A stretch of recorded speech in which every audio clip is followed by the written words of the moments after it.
Imagina la escena por un momento. Japón, 1581. En el corazón del poder, en la corte del señor feudal más temido del país, Oda Nobunaga, aparece una figura. Bueno, una figura que desafía toda lógica. Un hombre de casi 1,90 m, con la piel del color del ébano y, según dicen las crónicas, la fuerza de 10 hombres. Hoy vamos a desentrañar la historia de Yasuke, conocido por todos como el Samurái Negro. Pero nuestra misión va un poco más allá de la leyenda. Con los documentos de la época en la mano, vamos a intentar separar el grano de la paja. ¿Quién fue realmente este hombre? ¿Y qué nos dice su historia sobre el Japón del siglo XVI, un mundo en plena y violenta transformación? Y has dado totalmente en el clavo con esa misión, porque la historia de Yasuke nos obliga a ser una especie de detectives.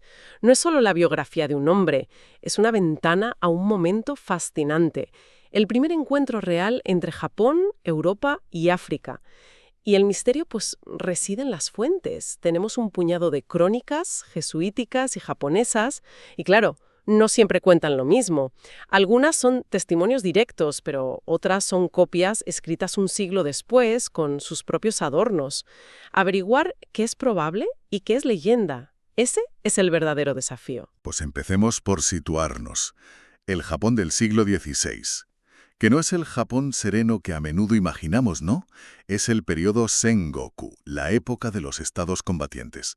Un siglo de guerra civil, brutal, constante, donde la traición era la norma. Exacto, un caos. Pero un caos que permitía una increíble movilidad social, el famoso Gekokuyo. Los de abajo derriban a los de arriba. Y en medio de ese torbellino hay una figura clave, Oda Nobunaga. Un personaje de una complejidad abrumadora. Por un lado, un tirano, el rey demonio. Por otro, un visionario con una curiosidad insaciable. Le fascinan las armas de fuego de los portugueses, que habían llegado en 1543, y acoge a los jesuitas. No por fe cristiana, supongo. No, para nada. Los usa como fuente de conocimiento y, sobre todo, como contrapeso a los monasterios budistas, que eran muy poderosos. Y claro, con los portugueses y los jesuitas no solo llegan arcabuces. Llegan personas de otras partes del mundo, incluidos africanos. Me cuesta imaginar el impacto de esos primeros encuentros. ¿Qué estatus tenían? Pues, a ver, las fuentes aquí son bastante directas.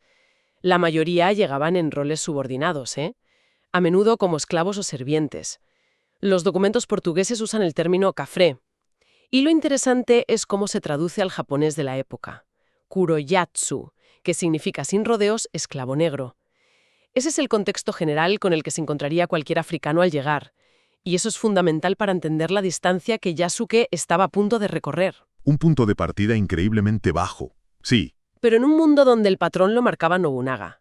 Y él valoraba la utilidad por encima del linaje. El mejor ejemplo es Toyotomi Hideyoshi. El que fue su sucesor. Exacto. Empezó como un campesino, el portador de sus sandalias, y acabó gobernando todo Japón. En ese mundo de oportunidades imposibles es donde en 1579 aparece Yasuke. De acuerdo, pues vamos a ese momento clave. Llega a Japón con el séquito de un jesuita muy importante, Alessandro Valignano, y Yasuke es su guardaespaldas. Pero la historia se acelera 2 años después, en marzo de 1581, en la capital, Kioto. Y lo que pasa en Kioto es una auténtica locura. La aparición de Yasuke desata una conmoción. Imagina, en una ciudad donde apenas habían visto europeos. ¿Ver a un hombre africano de esa estatura? Era un espectáculo de otro mundo. La crónica principal, el Shinchō Koki, describe cómo la gente se abalanzaba, rompían puertas para verlo. El autor, que era vasallo de Nobunaga y probablemente testigo, llega a decir que varias personas murieron aplastadas. Una locura. Tanto que el tumulto llega a oídos de Nobunaga, que exige verlo. Famosa.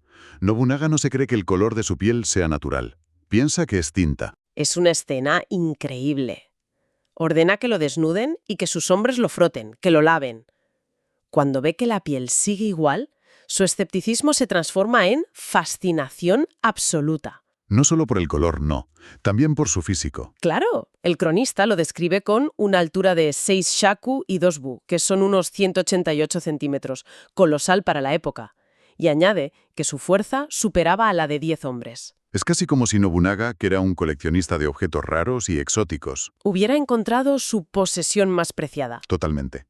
Para Nobunaga, Yasuke era la encarnación de su poder cosmopolita. Tener un guerrero africano en su guardia era la máxima declaración de poder. ¿Y se lo pide a Baliñano? Inmediatamente. Y el jesuita, que necesita su favor, accede. Yasuke pasa a formar parte del círculo íntimo de Nobunaga. Y aquí es donde entramos en el gran debate, el que ha alimentado la leyenda. ¿Fue Yasuke realmente un samurái? La versión popular, la que vemos en todas partes, es un sí rotundo. Que Nobunaga le dio un nombre, Yasuke, una casa, un sueldo, y lo más importante, una espada corta, un wakizashi, que lo convirtió en su portaarmas y le dejaba comer en su mesa. Y es una narrativa increíblemente potente. El problema es que cuando te metes en los manuscritos, la historia se vuelve, mucho más turbia. Esos detalles tan heroicos, la casa, la espada, provienen casi todos de una versión muy concreta del Shinchokouki. Keikakubon, ¿no? Ese es. Y aquí está el dato clave. Es una copia manuscrita del periodo Edo, hecha entre 70 y 100 años después de los hechos. Espera, eso es importantísimo. ¿Me estás diciendo que las fuentes más cercanas en el tiempo no mencionan nada de eso? Exactamente. Los manuscritos más antiguos y fiables, como la versión Ikeda-bon, son mucho más sobrios. Describen su llegada, el revuelo, la fascinación de Nobunaga, pero ni rastro de la residencia, el estipendio o la espada. Vaya. De hecho, en las primeras entradas de estos textos más antiguos, ni siquiera se menciona el nombre Yasuke. Se refieren a él como Kurobouzu, el hombre negro. Se desmoronan un poco los pilares de la leyenda. ¿Y por qué adornar la historia años después? Que al reescribir la crónica de Nobunaga, el fundador de esa nueva era, quisieran ordenar su corte, darle a figuras como Yasuke un estatus más formal, más reconocible para ellos. Entiendo. Pulir el mito fundacional. Pero hablemos de la espada. Aunque la fuente sea tardía, que un extranjero recibiera una espada del hombre más poderoso de Japón, eso debió ser un símbolo potentísimo, ¿no?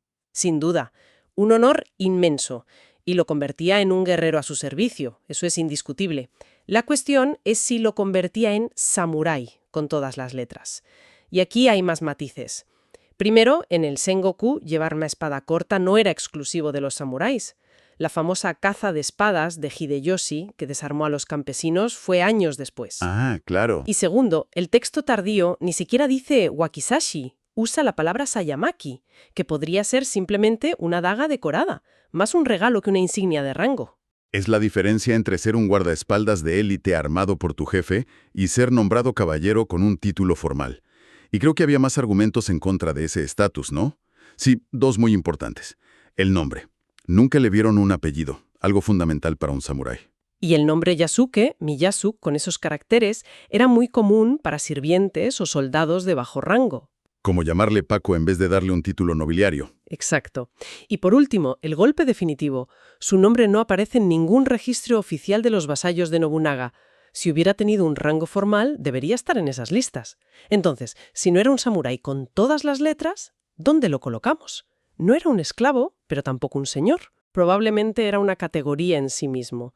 Un vasallo armado de altísima confianza, un miembro exótico y valorado del círculo íntimo de Nobunaga, pero sin el estatus formal. La clave es que intentamos aplicar la definición rígida del samurái del periodo Edo a la realidad mucho más fluida del Sengoku. Para Nobunaga, si le eras útil y leal, luchabas a su lado. El papeleo era secundario. Y vaya si luchó. Es que todo este ascenso, desde que llega a Kioto hasta que se convierte en confidente de Nobunaga, dura apenas 15 meses. Es increíble, sí. Toda esta historia que ha generado leyendas ocurrió en poco más de un año. Un suspiro. Y tuvo un final tan dramático como su comienzo. El final es digno de una tragedia. Junio de 1582. Nobunaga está en Kioto, en el templo de Onnoji, con una guardia personal minúscula, de unos 30 hombres. Y es traicionado por su general Akechi Mitsuhide. Exacto. Lo rodea con más de 10.000 hombres. Y Yasuke estaba allí, dentro del templo, junto a Nobunaga.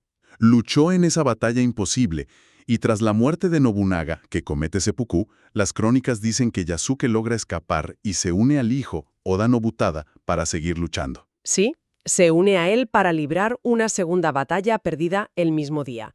Finalmente son superados, Nobutada también comete seppuku y Yasuke se rinde o es capturado. Y aquí tenemos el último registro histórico confirmado sobre él. Lo llevan ante el traidor Akechi Mitsuhide. Me imagino la escena. ¿Qué decide hacer Akechi con él? Toma una decisión muy reveladora. Según un cronista jesuita, Akechi dice que Yasuke es una bestia, que no sabe nada, y añade que como no es japonés, no debe ser ejecutado. Ordena que lo devuelvan a los jesuitas. Y a partir de ahí, se le pierde la pista. Se desvanece de la historia. Esa decisión es ambigua. ¿Fue racismo puro? ¿Un desprecio por todo lo que representaba Nobunaga? ¿O un movimiento político para no enemistarse con los europeos? Pues probablemente una mezcla de ambas. Despreciaba el legado de Nobunaga y Yasuke era su símbolo más visible. Pero Akechi era pragmático, sabía que los portugueses controlaban el comercio de armas. Matar al protegido de los jesuitas era una mala idea. Exacto. Así que lo devuelve y... ¿después? Silencio absoluto. No sabemos si se quedó en Japón, si se fue, si continuó su vida. Es un misterio total. Entonces, para recapitular, tenemos una figura histórica innegable, un hombre africano que llegó a Japón y en meses ascendió a una posición de confianza y luchó en una batalla clave. La imagen del primer samurái negro, sin embargo, parece ser más bien una simplificación, una etiqueta que le hemos puesto después, ¿no? Es una simplificación que se basa, como hemos visto, en las versiones más noveladas de las crónicas. La realidad que se extrae de las fuentes más fiables es más compleja, pero no por ello menos impresionante. Nos habla de un hombre que navegó un mundo increíblemente ajeno y peligroso, y no solo sobrevivió, sino que prosperó hasta llegar al poder absoluto. Y es fascinante cómo su figura ha explotado en la cultura popular precisamente ahora.